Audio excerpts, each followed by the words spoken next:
You are listening to the Horse Radio Network, part of the Equine Network family.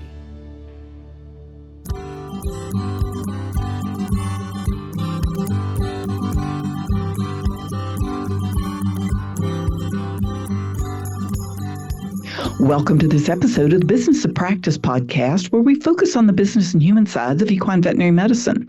In this episode, we're going to talk to Kelly Zeytoonian, DVM, MBA, CERP, about finding and firing clients. I'm your host, Kim Brown, editor of Equine Management. The Business of Practice podcast is brought to you in 2023 by CareCredit. Dr. Kelly Zeytoonian is the owner of Starwood Equine Veterinary Service and Starwood Veterinary Consulting. She earned her doctorate of veterinary medicine from the Virginia, Maryland Regional College of Veterinary Medicine in 2009. Dr. Zeytoonian is a member of the American Association of Equine Practitioners, and is also on the board of directors of the Northern California Association of Equine Practitioners. She also obtained her Equine Rehabilitation Certificate program, that's the CERP certification. Welcome to the podcast, Dr. Zeytoonian. Thank you. Always fun to come and have a chat with you. Well, we love hearing from you because we get some really honest things that other veterinarians can relate to. And I think today is going to be one of those times because we know veterinarians most of the time, they love their clients, they love their patients. However, there's a lot of surveys that have shown that clients are also the cause of a lot of stress for equine veterinarians. And that can contribute to an unhappy practitioner who ultimately leaves practice. So let's start out with, how can clients cause stress for veterinarians? How can they not cause stress for veterinarians? I mean, this is bottom line a service industry, right? So this whole mantra of like the client is always right and we need to be doing everything that we can for the clients, it sort of rings true. But I do think that we find ourselves getting in trouble when we stick so much to that mantra that we break down some of our boundaries and some of our own missions, visions, personal things at the expense of trying to, keep that client happy. So some of the things that I can immediately think of would be communication boundaries. We all have those clients who message us day in and day out, often as we're sitting down to dinner or in the middle of a ball game or reading a book or doing anything that we want to be doing that isn't work related. But then we get this feeling like we have to respond to them. And then there's these feelings of guilt if we don't immediately respond, or resentment if we do respond and stop what we're doing in our personal time. So that's one, and we'll talk about maybe a little bit later how we can keep that from happening as much. There's the other side of it is, just this lack of respect for our time and our efforts being made for appointments. We all work so hard to do the best that we can for our patients. And when that is just underappreciated or not appreciated at all, or we have the individual who's upset because we're 15 minutes late or have to push the appointment by an hour because an emergency has popped up, that can really add a lot of stress to the day. And those are things out of our control. So hoping to find that understanding from clients can be really helpful, or it can be really stressful if they don't give us that little bit of wiggle room. I can think of a stressor for our practice right now that's, kind of timely to today. And that's dealing with the vesicular stomatitis outbreak that we have going on here in California. It is throwing everybody for a loop, and we are it's middle of show season. There are clients going here, there, and everywhere. And the requirements and expectations of the horse shows are different for every show. And they are changing for the shows on a day-by-day basis. So we've actually had a couple clients where we've gone out and we've done our examination and we've submitted a health certificate. And then the horse show says, no, instead of it being within 5 days of the show, it needs to be within 24 hours of showing up. Now we have clients upset with us because they've already paid for a visit, and, now they have to have us come out again.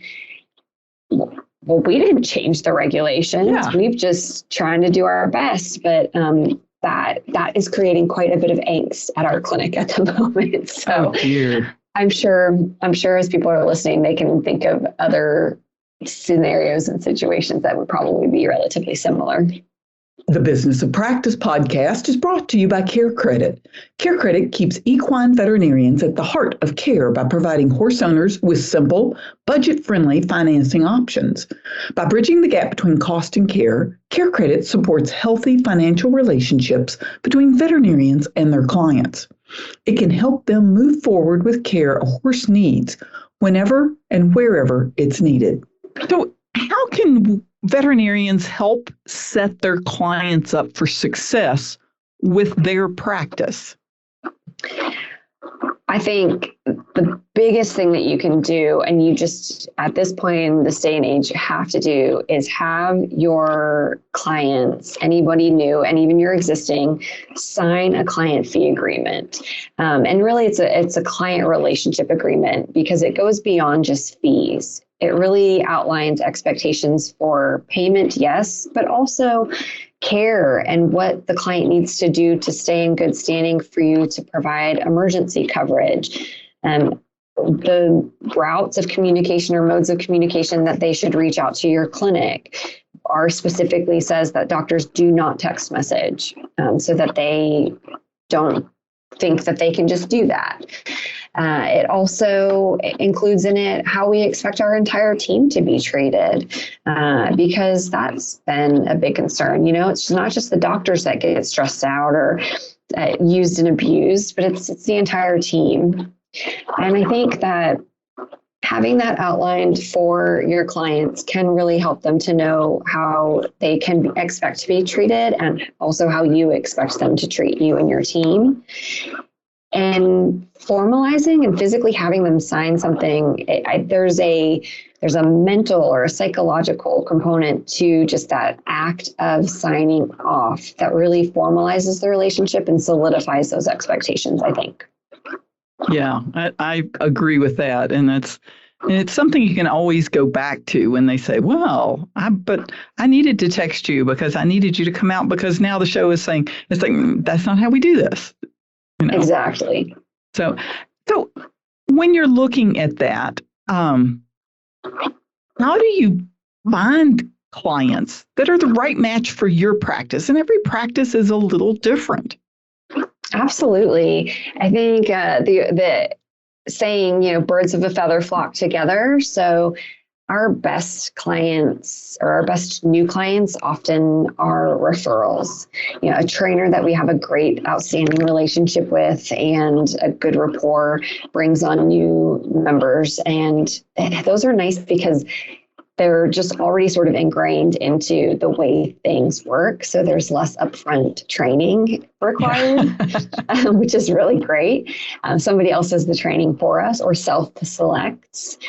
The other ways that I think you can really pick and choose who you're working with or who you're attracting are understanding who it is that you'd like to work with. What are your visions, goals? What do you really enjoy working on? So if you want to work only with reiners all day long, then go to those horse shows, join the local reining association, gain notoriety in that particular field.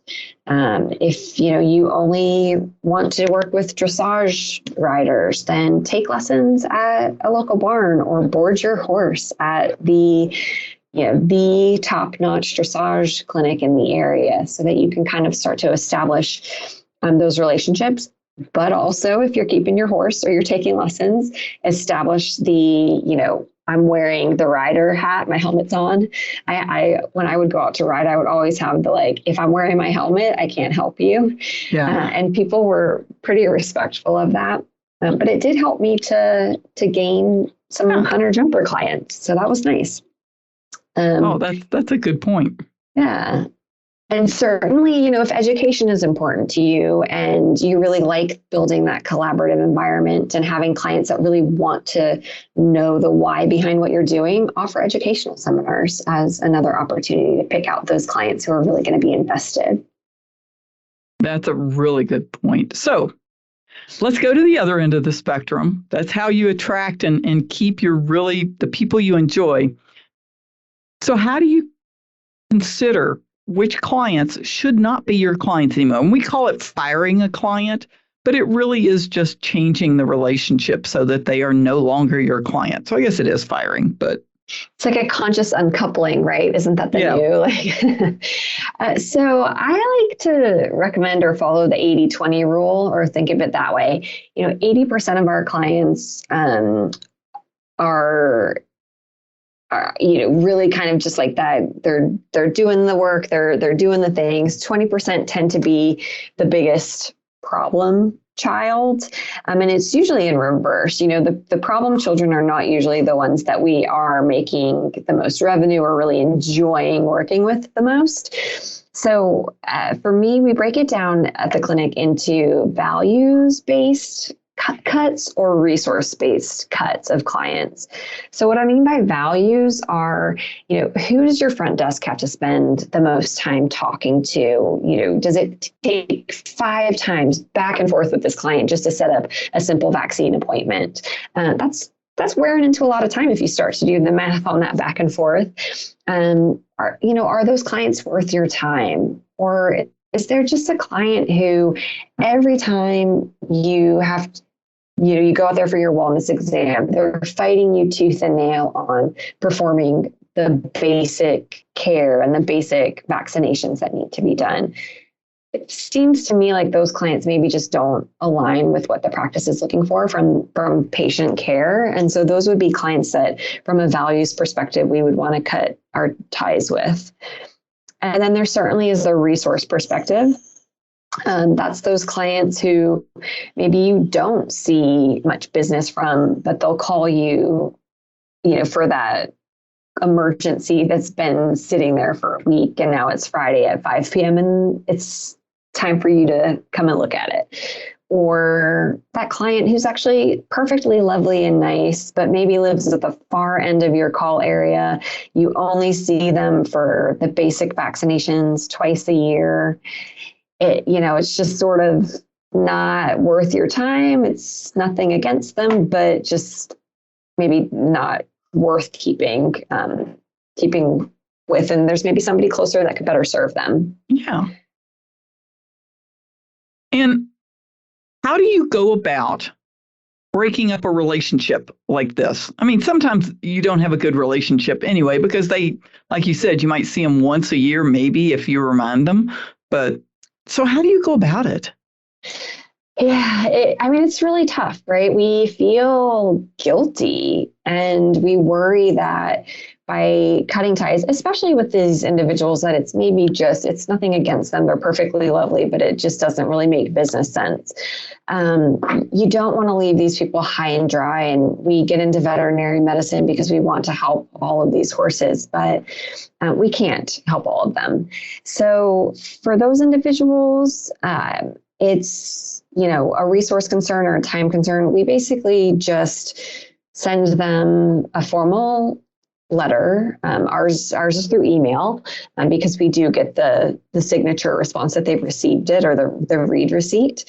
And those clients, we say, we haven't been keeping up with standard of care for your horse over the past year.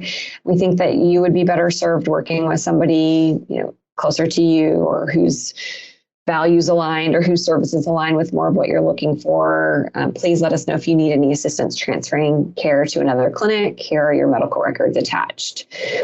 And, those are pretty straightforward and easy. The ones that we don't take any time really thinking about, and we don't have to kind of hem and haw over, like, should we not, are those clients where it's an unsafe situation. There's either, physical concerns, they're abusive to any of the staff members, there's, they're not following our recommendations to the detriment of the horse. These are those situations where we, just immediately say, we'll no longer be providing care. Yeah. We make sure that the horse is stable and we're not leaving anyone in a critical situation. We may or may not offer any local referral hospital information. Usually if they're a bad apple, I don't like to throw any of my neighboring clinics under the bus and suggest them. So it's often just sorry, not sorry, we won't be providing services anymore. And here's your medical records. Well, and that's probably the best thing to do. And, again, I want to kind of emphasize what you said. You said you always give them something in writing. You don't have to give them a reason if you don't want to. You can just say, will no longer be providing care and service. Here's your medical records. I think that is sometimes the easiest. We always feel like we need to provide people with a reason, even with, sorry, I can't respond to your text because I'm in the middle of a game or I'm in the middle of dinner or it doesn't matter why I'm not responding to that text. And for that same concept, if it's not a good relationship, it's not a good relationship. And I think we all need to remember we cannot be everything to everyone. And we do not have to accept or continue to deal with all clients and all patients. So everyone needs to give themselves a little bit of grace and a little bit of empowerment that it is not our duty to say yes to every single person that calls on the phone or that's already in our practice. If it's not a good fit, it's not a good fit. Yeah. And I do want to go back to one more point, is that if a client isn't paying you for your services, it's okay. I mean, you may have to write that off, but it's okay to say, if we can no longer provide you services, and you're not responsible for paying for that person's hobby. Right. Absolutely. And this is, we talked about this in another one of our conversations. Mm-hmm. I don't have a horse. No one on my team owns a horse. It's not our duty to be the bank to bankroll someone else's hobby while we are, meanwhile, not going out on the weekend and doing something because we're on call for them or, fielding those, oh, shoot, I forgot to do my health certificate and I'm supposed to be at the show tomorrow. Can you stop what you're doing Friday night and come and fix it for me? It's not our job to fix everything for everyone so that they can go out and have a great time. It's nice that they have the means to support us. And by no means am I, sticking my, nose out at it being their hobby, right? It gives us a beautiful livelihood and career, but it doesn't mean that we have to be everything to everyone. Right. And you don't have to pay the bills for someone else's animals. I've heard small animal practitioners say the same thing. So, yeah.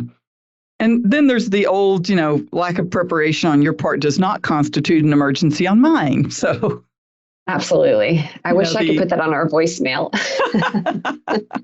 Yeah. Well, is there anything else that you would like to add? I think you've probably made a lot of veterinarians go, oh, it's not just me.